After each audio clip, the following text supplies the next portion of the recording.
আল্লাহ রাসূল সাল্লাল্লাহু আলাইহি ওয়াসাল্লাম বলেন, যখন ফাসিকদের প্রশংসা করা হয় রব্বুল আলামিনের আরশ থরথর করে কাঁপতে থাকে।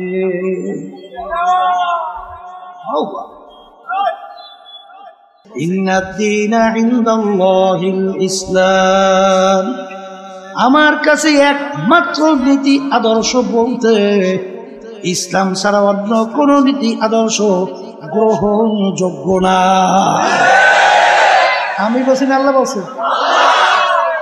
এই অবস্থায় কেউ যদি থাকে সমাজের ভিতরে টিকাই মানে মোল্লা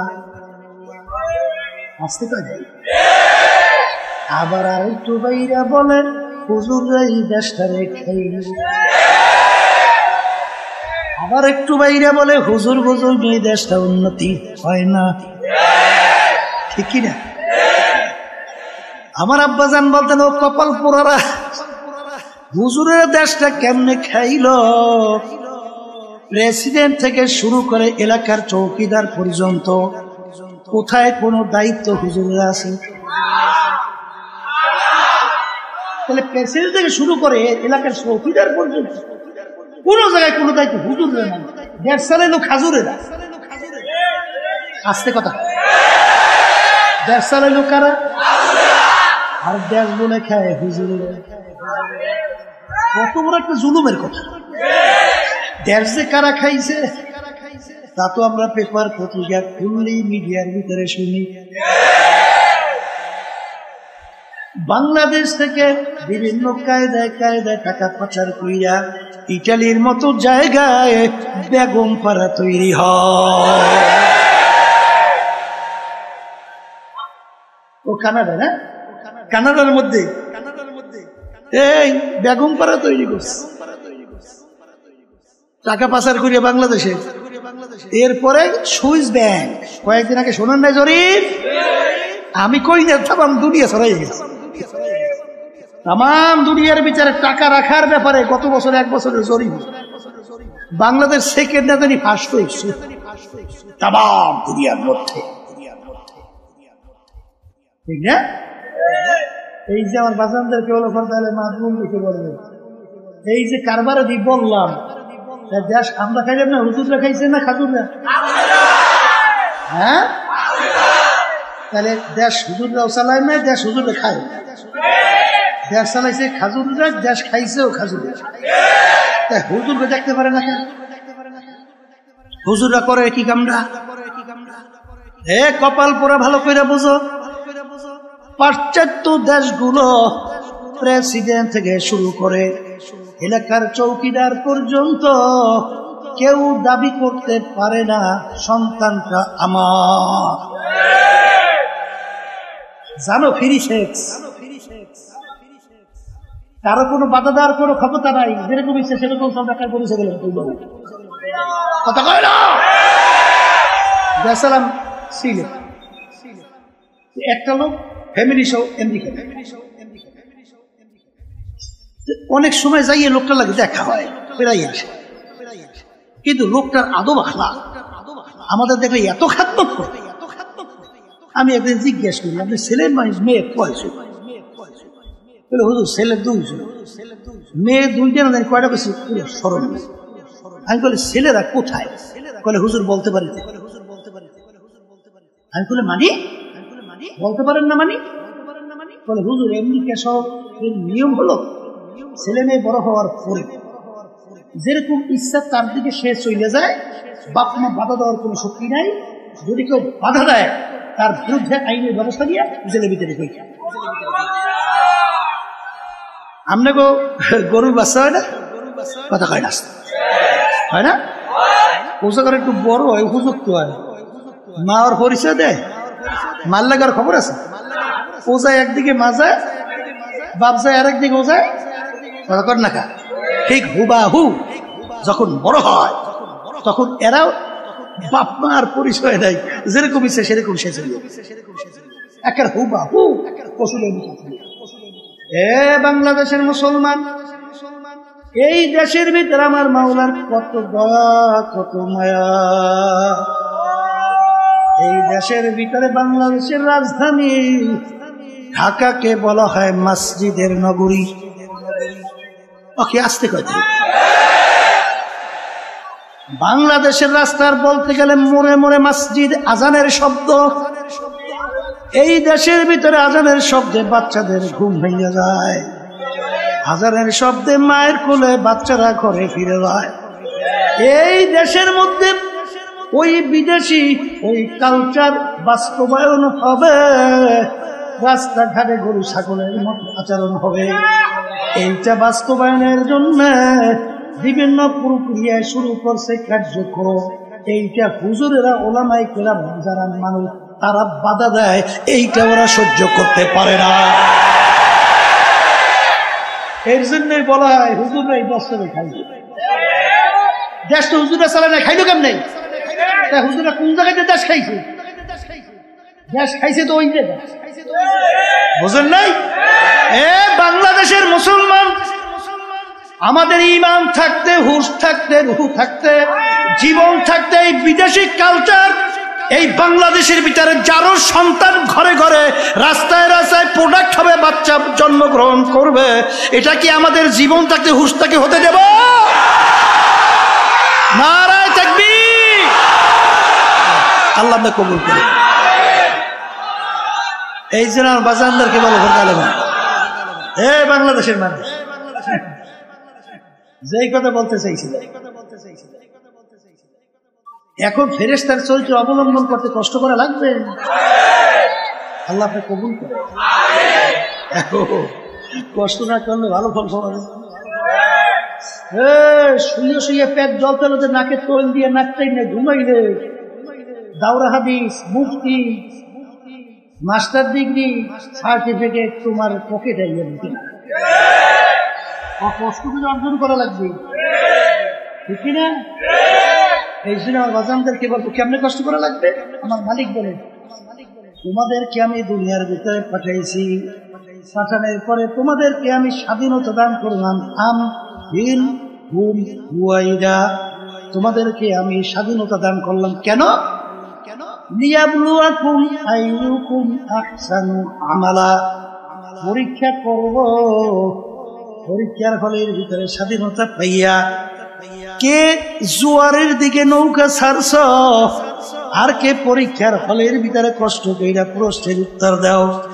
অর্থাৎ কে আমার হুকুম অনুযায়ী ভালো কাজ করো, আর কে আমার হুকুমের বিরুদ্ধাচরণ করো। স্বাধীনতা না দিলে তো আর পরীক্ষা হয় না। হয় কথা আছে, স্বাধীনতা না পেলে ওর ভিতরে কি আছে বুঝো? আর বললে কয়েকটা লাগাইয়া বলে যা কহি বাড়ি এখন তো বান্ধা পড়ছে স্বাধীনতা, এখন তো যা কইবে কথা কয় না কা। এখন স্বাধীনতা যখন থাকবে তখন বোঝা যাবে তোমার ভিতরে আমার মালিক তোমাকে আমাকে স্বাধীনতা দিয়া পরীক্ষা হলের ভিতরে ছাড়িয়ে দিচ্ছে। এই পরীক্ষার হলের ভিতরে যে কষ্ট কইরা রাত্র দিন জোগাড় কইরা যে ঠিক মতো পরীক্ষা দেবে, তখন ফলাফল বের হবে golden A plus, first class, first.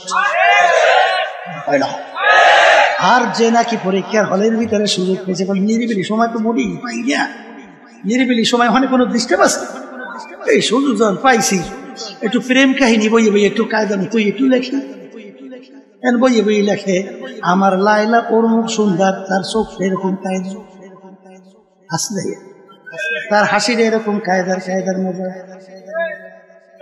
তার হাতন এত সুন্দর সুন্দর বাসন ভঙ্গি, তার কথার কাপুরতা সুন্দর, এত ভালো কৌশল কথা বলবে। এই বইয়ে বইয়ে সুন্দর মতো স্বাধীনতা ফলাফল যখন বেরিয়েছে ফার্স্ট ক্লাস, ফার্স্ট ক্লাস, এত বড় আন্ডা কথা ঠিক না? ঠিক। আর যারা রাত্র দিন উজাগার করে ঠিক মতো প্রশ্নের উত্তর দিবে, যখন ফলাফল বের হবে golden A plus, first class. কষ্ট করা লাগছে না? কষ্ট করবেন? রাজি আছেন? হে মালিক আপনি আমাকে আমাদের সবাইকে তৌফিক দান করেন।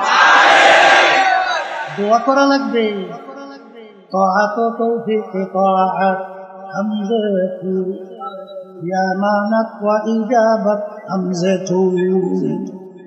সন্তান কোনদিন মাকে টাইনা দুধ খাওয়ার শক্তি নাই, কিন্তু সন্তান যখন ওয়া ওয়া কইরা কান্না শুরু করে, মায়ের কাছ হাতের থেকে পড়িয়া যায়, সন্তান দৌড় দিয়া গেলে সন্তান মা সন্তানকে ধরে, সন্তানের তামাম পায়খানা প্রস্রাবে গাও ভরা, সন্তানকে রাগ করে আগুনেও ফালায় না, পানুতেও ফালায় না, ধোয়াইয়া পোষাইয়া কোলের ভিতরে নিয়ে আদর করে চুমা দেয়। জোরে বলেন আমার মালিক আল্লাহু আকবার। মা সন্তানকে যত মায়া করে, যত মহব্বত করে, এর চেয়ে শত হাজার লক্ষ গুণ বেশি মায়া করে আমার মাওলা বান্দা বান্দিকে। এই আল্লাহর বান্দা বান্দিরা, কোনদিন তোমার আমার শক্তি আছে নিজের শক্তি বলে আল্লাহ পর্যন্ত পৌঁছা? আর একটু আসতে আছে? কিন্তু হাদিসে কুদসির ভিতরে আসছে, মান আতানি ইয়ামশি আতাইতুহু হারওয়ালা। বান্দা বান্দা যখন আমাকে পাওয়ার জন্য হাইটা হাইটা রওনা করে, আমার কুদরত আল্লাহু আকবার, আমি দৌড় দিয়া যাইয়া ওকে আমি আমার কুদরতি কোলের ভিতরে টাইনা জায়গা দিয়া দে। এই বন্দাবন্দি এক পাবে, আমি 3.5 এক বাউস 3.5 পাও দিকে বেশি হয়েছে, যদি টাইনে কোলে লড়বে ঠিক। তাহলে তোমার আমার কি দরকার? তোমার আমার দরকার নিজেকে খুশ কইরা একটু চেষ্টা যখন পুরাপুরি করা শুরু করব, আমার মালিক তো তাকাইয়া আছে, বান্দা বান্দি চেষ্টা করতেছে আমার হুকুম পালন করার জন্য, কিন্তু শয়তান এবং নফসের ধোঁকায় বাজান আপনারা জানেন কারিমা বিবাকশা এবার হালেমা মালিক একটু দয়া মায়া করে আমার দিকে তাকাও। আমি তো নফসে আম্মারের রশির ভিতরে, শিকালের ভিতরে আবদ্ধ, যত চেষ্টা করি করতে পারি না। তুমি একটু দয়া মায়া কইরা তোমার রহমতের নজরে তাকাইয়া তোমার রহমতের কোলের ভিতরে চাইলে একটু জায়গা দেয়। এই বন্দাবান্দি যখন করুন সে মালিককে ডাক দেবে, আমার মালিক ডাকে সারা দেবেন না? আর কাছে তো দেবে না, দেবে না, দেবে না।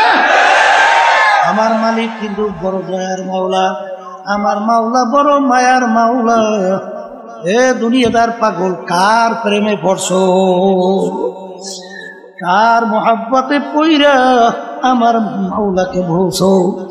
এক মূর্তি পূজক প্রায় 30 বছর পর্যন্ত সনাম মানে ভূতের সামনে যাইয়া সনাম সনাম কুইয়া ডাকে, কিন্তু মুক্তি 30 বছরে একবারও তার ডাকে সাড়া দেয় নাই। একবার তার মুখ থেকে ভুড়ে শব্দ বের হইল সমাজ। আমার মালিকের একটা সিফাতি গান যখন তার মুখ থেকে বের হইল, সঙ্গে সঙ্গে আমার মালিক উত্তর দেয়, এ বান্দা তুমি আমাকে বলাও কা। বান্দা সেজদায় পড়ে কান্দে, মালিক 30 বছর পর্যন্ত সনামকে ডাকলাম, একবারও তো সনাম আমার ডাকে সাড়া দেয় নাই। তোমার নাম আমি ইচ্ছে করেও ডাক দেই নাই, ভুলে আমার জবান থেকে বের হইছে। তুমি তো আমাকে ভুলো নাই, আমি তোমাকে ভুলছি। তুমি সঙ্গে সঙ্গে আমার ডাকে সাড়া দিলা। আমার চেনে মুখার আমার দ্বিতীয় থাকতে পারে না। এই আল্লাহর বান্দারা পর্দা আলে না বান্দা মনে সেই কাজ করি, বাপ মার সঙ্গে একবার দুইবার তিনবার কঠিন কঠিন যদি অন্যায় করে, বাপ মার সন্তানে ঘরে জায়গা দেয়, লাঠি মেরে ঘর থেকে বের করে দেয় না? এই অনেক সময় টেজিবিটি করিয়ে দেয় না? আবার বদদোয়া করতে থাকে না? এটা কয় না, আসতে করে করে লাঠি মেরে ঘর থেকে বের করে। কিন্তু এ নেমো খারামের দলেরা আমার মাওলার দেওয়া জবান দিয়া কথা বলি, আমার মাওলার দেওয়া নেমাত চক্ষু দিয়া দেখি, আমার মাওলার দেওয়া নেমাত হাত পা দিয়া কাজ করি, আমার মাওলার দেওয়া নেমাত ব্রেন দিয়া পড়াশোনা করি, ব্রেন দিয়া কালচার কইরা ব্যবসা বাণিজ্য কইরা বিভিন্ন সম্পদ উপার্জন করি, বিভিন্ন কার্যক্রম পরিচালনা করি। এই ব্রেন নেমাত কে দান করলো? সবাই মুখ খুলে কইছো আল্লাহ। সবাই মুখ খুলে বলো আল্লাহ। নেমাত কে দান করছে? হ্যাঁ,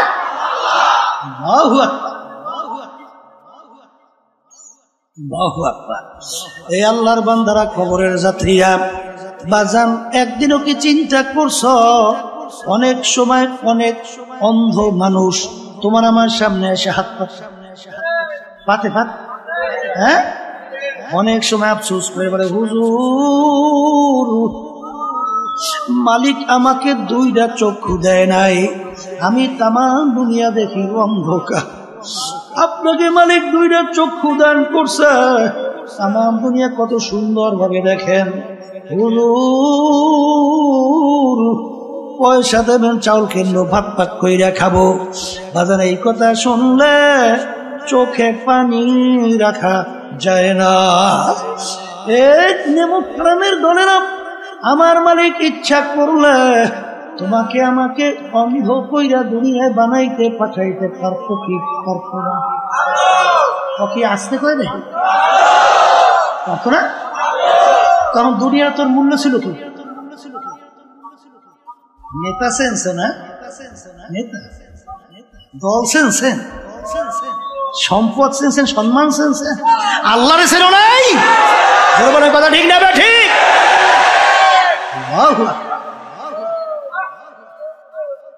কবরের যাত্রীরা সইমা রাখো, আজকে দল চেঞ্জ, দলের নেতা নেত্রী চেঞ্জ। আমি কোরআনুল কারীমের ভিতরে মালিক কি বলছেন শুনে রেখা যায়, মানবেন কিনা জানি না।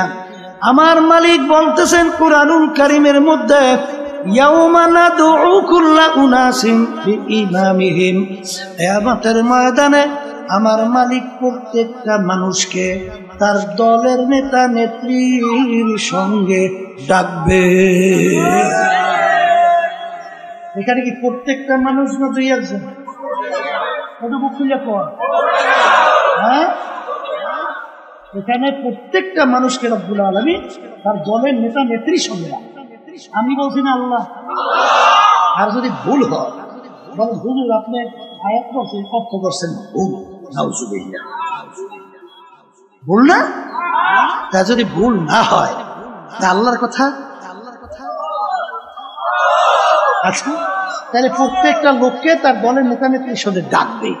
ডাইকে রব্বুল আলামিন বলবেন, তোর দলের নেতা নেত্রী যেদিকে যায় ওদের পিছনে পিছনে সেদিকে যা। এক কথা আমার মালিক বলেন, তোর নেতা নেত্রীর যেখানে জায়গা তোরও সেখানে জায়গা। আমি বলছি না আল্লাহ। বর্তমানে বড় বিপদে আছে, বুঝলেন না? বাংলাদেশে বয়স প্রায় 51 বছর হয়ে গেল স্বাধীনতার। কত বছর? আচ্ছা, যাদের মাধ্যমে 51 বছর দেশ চলছিল, বর্তমানে চলছে, এদের পরিচয়ও নাই। ইসলাম নামক গাছটা খুব মজবুত হয়েছে, হ্যাঁ হয় নাই? দিনের দিন ঠিক এক শ্রেণী বর্তমানে বের হয়েছে। আমাদের আলেম যারা অনেকে আমাদের ভিতরে আছে, নাম দেয় মুফতি, মুহাদ্দিস, অনেক বড়, অনেক বড় মুফতি। এরা দেখবেন ঠিক যখন জাতীয় নির্বাচন আসবে তখন বলবে, এই বেটা মন্দের ভালো, কোন উপায় নাই, আগে তো বাঁচা লাগবে বেটা, এরপর পরে চিন্তা করতে। আমরাও দেশে কয় না, না ও আমরাও দেশেও কয়, ও আল্লাহ দেশেও আছে না, কি কইবে মন্দে কপাল পোড়া। এই 51 বছর স্বাধীনতার বয়স, এই 51 বছরে মন্দের ভালো শেষ হয় না। তোমাদের কাছে আমি গ্যারান্টি চাই, কবে নাগাদ শেষ হবে? আসতে কয় দাই বলো বলো, কবে শেষ হবে? কবে? তা যদি গ্যারান্টি দিতে না পারো, তাই ইসলাম নামক গাছটা মজবুত হবে কবে? আর এর কাণ্ড গজিয়ে এই তামাম বাংলাদেশকে কবে সে ফেলবে সেইটার কথা বলতে হবে। ঠিক না? ঠিক। হ্যাঁ, বসো। কথা বলছি, ইসলাম নামক গাছটা কি দুর্বল হইতে হইতে যাবে? হ্যাঁ, এত বুদ্ধিমান হইছো? হ্যাঁ, এত বুদ্ধিমান সাহাবায়ে কেরাম বোঝে না? আমিনু কামা আমানান নাস, তোমরা ঈমান আনো, তোমরা বিশ্বাস করো। সাহাবায়ে কেরাম যেভাবে ঈমান আনছিল, সাহাবায়ে কেরাম যেভাবে বিশ্বাস করছিল, সাহাবায়ে কেরামদের ঈমানের অবস্থান কেমন ছিল? পর্যালোচনা করা লাগে না? আল্লাহ কইছে ওই মানের ঈমান আনো, ওইভাবে ঈমান আনো। আমি বলছি আচ্ছা, আল্লাহ রাসূল সাল্লাল্লাহু আলাইহি ওয়াসাল্লাম তার কাছে প্রস্তাব লইয়া গেছে তিনটা। শর্ত, তুমি এক আল্লাহর উপরে ঈমান আনার দাওয়াত দাও, সমস্যা নাই, কথা না। কিন্তু আমাদের বিরুদ্ধে, আমাদের ধর্মের বিরুদ্ধে, আমাদের বাপদাদা রেখে যাওয়ার যে নিয়ম, এর বিরুদ্ধে তুমি কিছু বলবা না। যদি এইটা করতে পারো, তোমার কাজ তুমি করো। এক আল্লাহর উপরে ঈমান আনার দাওয়াত আসতে কয় দেয় দেও, সমস্যা। কিন্তু আমাদের কার্যক্রমের বিরুদ্ধে কোনো উল্টা পুল্টা কইতে পারবো না। যদি এই কাজটা করতে পারো, তাহলে তোমার জন্য 3 পুরস্কার। 1 নম্বর পুরস্কার, তোমাকে আরবের নেতা বানাইয়ে দেবে, মানে প্রেসিডেন্ট, আমাদের দেশে যেটা বোঝেন। আরবের কি এক কথায় বাদশাহ, কি বানাইবে? আমাদের দেশের ভিতরে আল্লাহ মাফ করি, আমি যেটা দেখি শুনি সেইটা বলি। মেম্বারের জন্য ঈমান যে কয়বার বিক্রি করে, চেয়ারম্যান হওয়ার জন্য কয়বার যে ঈমান বিক্রি করে আর কেনে আর বেচে। আর এমপির জন্য তার কথা আমার মুখে বাইরেই দিয়েছে।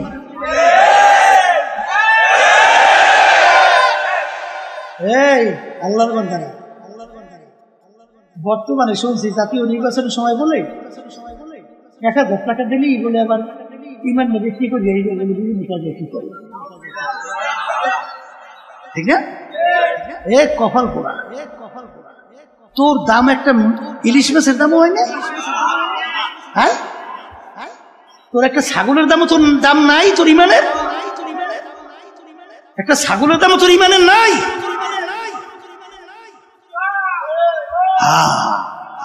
আমিনু কামা আমানান নাস, ঈমান আনো সাহাবায়ে কেরাম যেভাবে ঈমান আনছিল। 1 নম্বর বাদশা বানাই দিল। 2 আরবের ভিতরে সবচেয়ে বড় ধনী বানাই দেব। এই টাকা পয়সার জন্য, সম্পদের জন্য কতবার ইমাম বেঁচে আর কেনে আর তামসা করে না? 3 নম্বর প্রস্তাব, আরবিদের সবচেয়ে সুন্দরী মেয়েটা তোমার জন্য বিবাহের ব্যবস্থা করবে। এই জন্য তো সব পাবে, আসতে পেরে যতদিন সব পাল্লাপাল্লি মারামারি কাটাকাটি, এই খুব খারাপি গুম সবাই অন্য কিছু, এই 3টার জন্য। হ্যাঁ, আল্লাহ রাসূল সাল্লাল্লাহু আলাইহি ওয়াসাল্লাম ওদের এই প্রস্তাব মানছে না? হ্যাঁ, আল্লাহ রাসূল সাল্লাল্লাহু আলাইহি ওয়াসাল্লাম বলেন, হে কাফেরেরা, আরবের রাজা বানাবি আর ধনী বানাবি, সুন্দরী মেয়ের বিবাহের ব্যবস্থা করবি। শোন, যদি আকাশের ভিতরে চাঁদ দেখো না, চাঁদ ওইটা যদি আমার এক হাতে আর এক হাতে সূর্য নামাইয়া যায়, অসম্ভব। তারপর আমি এক আল্লাহর উপরে ঈমান আনার দাওয়াত এবং তোদের অন্যায়ের বিরুদ্ধে আমি বলতেই থাকবো। আর বর্তমানে একদল বেরিয়েছে, আল্লাহ মাফ করুক, আমরা অনেকে হুজুর দাবি করিয়া ফাসেকদের এমন ভাবে প্রশংসা শুরু করে, মনে হয় যেন আল্লাহর ওলি এখন মাত্র আসমান থেকে নাযিল হয়েছে। হাদিসের ভিতরে আসছে আল্লাহ রাসূল সাল্লাল্লাহু আলাইহি ওয়াসাল্লাম বলেন, যখন ফাসিকদের প্রশংসা করা হয় রব্বুল আলামিনের আরশ থরথর করে কাঁপতে থাকে।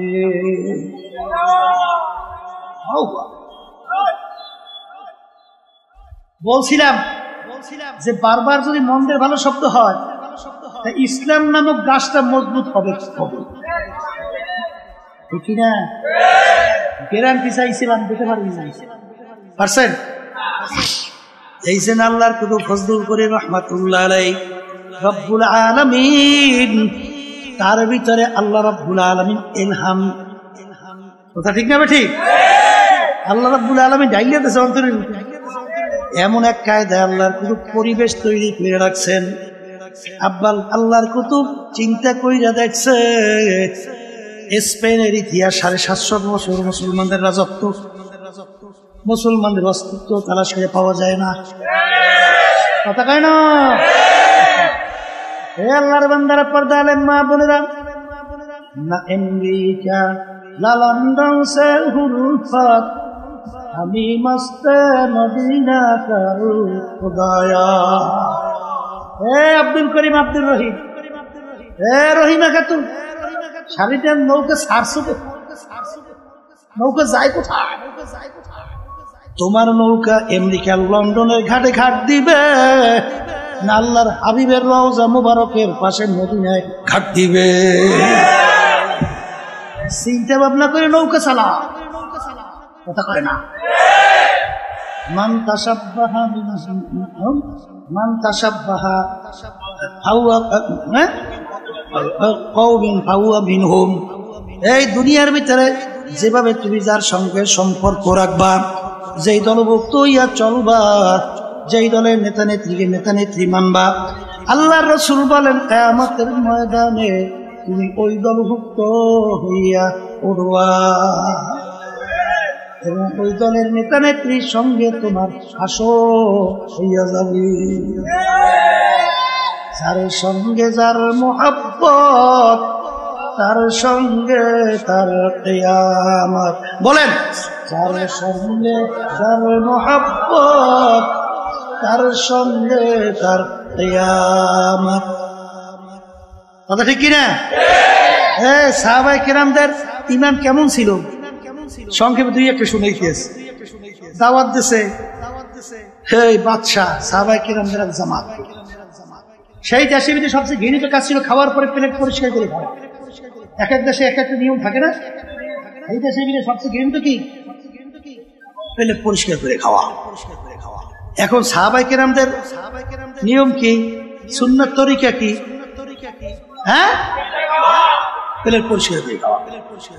এখন বাদশার মেহমান, তাদের সবচেয়ে কাজও ঘৃণিত। সেই কাজটা যদি বাদশার মেহমানরা করে তখন বাদশা সমাজে মুখ দেখাতে পারবে? বাদশা লজ্জিত হবে না? অপমানিত হবে না? বাদশা অনুরোধ করতেছে,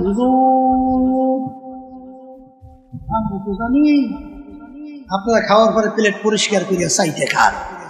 হুজুর, আমাদের দেশে সবচেয়ে ঘৃণিত কাজ হয়ে গেছে। এই কাজটা যদি আপনারা আমার মেহমান হয়ে করেন তাহলে আমি সমাজে হুজুর মুখ দেখাতে পারবো না। আজকে আমার সম্মানের জন্য এই কাজটা আজকে আমাকে দেশের আল্লাহ মাফ করুক, যদি হইতো হতুয়া কয় কায়দায় ঘুরতো, আসতে কয় হ্যাঁ কথা কয় না ভাই, খালি করছে না? আবুল ফজলের মতো লোক বাদশা আকবরের ভাবে হতে দিনে লাগি পুকুরি তাম দুনিয়ার ভিতরে সবচেয়ে জানার দিক থেকে পারবে, এত বড় দ্বিতীয় কেউ ছিল না। কোরআন কারীম বিনা নকশার হরফ দিয়া 30 পারা কোরআন কারীম কাটছিল। এখন ওলামায়ে কেরাম বসতেও তো বসে সে কিন্তু এমন ফজরের পথে ঢুকে গেছে। আর ওই সময় মুজাদ্দিদ আল ফিসানি রহমাতুল্লাহি আলাইহি কি কন বাদশাহ আকবরের বিরুদ্ধে দ্বীনে ইলাহির বিরুদ্ধে ফতোয়া দিয়েছে। কথা ঠিক না? যেই কথা বলতে চাইছিলাম, আল্লাহ রাসূল সাল্লাল্লাহু আলাইহি ওয়াসাল্লাম বলেন হুব্বুদ দুনিয়া রাসু কুল্লি খাতিয়াতি, সমস্ত গুনার মূল হলো এই দুনিয়ার মহব্বত, সম্মানের মহব্বত। কথা ঠিক না বেঠিক? এ কবরের যাত্রীরা, আমরা কেউ দুনিয়াতে থাকতে পারবো না, কেউ থাকতে পারেও নাই।